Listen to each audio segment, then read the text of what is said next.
From the National Newsroom of the Canadian Press, I'm Naira Ahmed.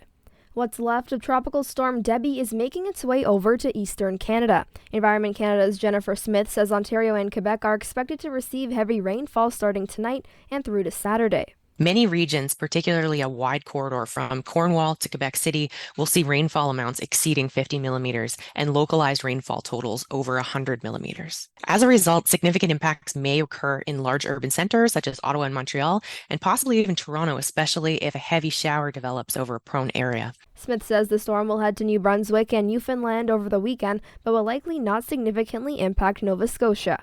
In Alberta now, residents in Jasper's town site are still waiting to hear when they can return home as firefighters battle a blaze in the nearby national park. Parks Canada says there has been progress made in wildfire prevention, and parts of the Icefields Parkway are expected to reopen tomorrow. Just 2 weeks ago, thousands were forced to flee Jasper as the blaze scorched one-third of its township's buildings.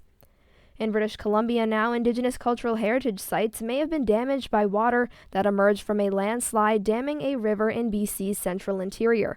The Williams Lake First Nation says the damaged sites have been traced back over 4,000 years.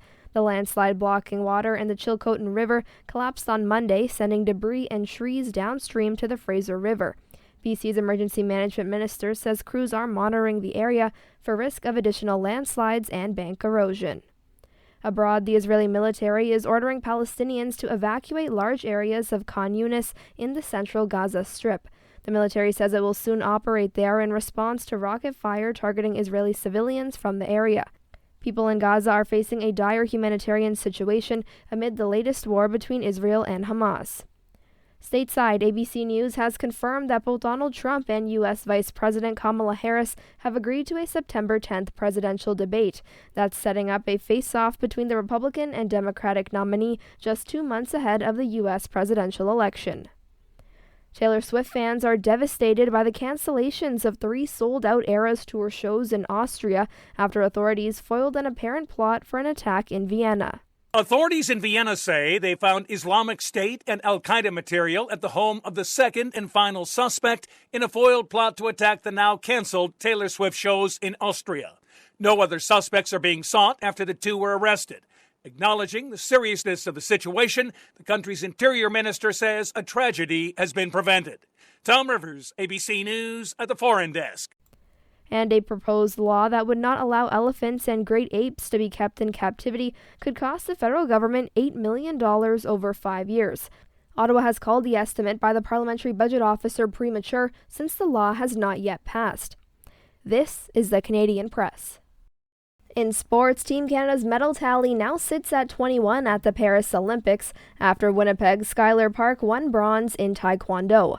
31-year-old Quebec native Maude Charon also earned a silver in women's 59-kilogram weightlifting.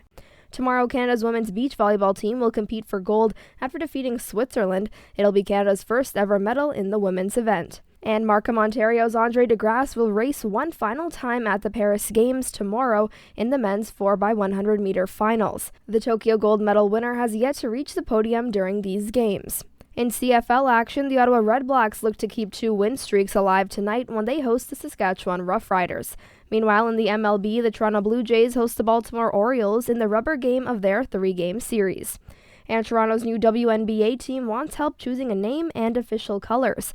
Fans can submit ideas on the website nameyourteam.ca through till August 28th. From the Canadian Press, I'm Naira Ahmed.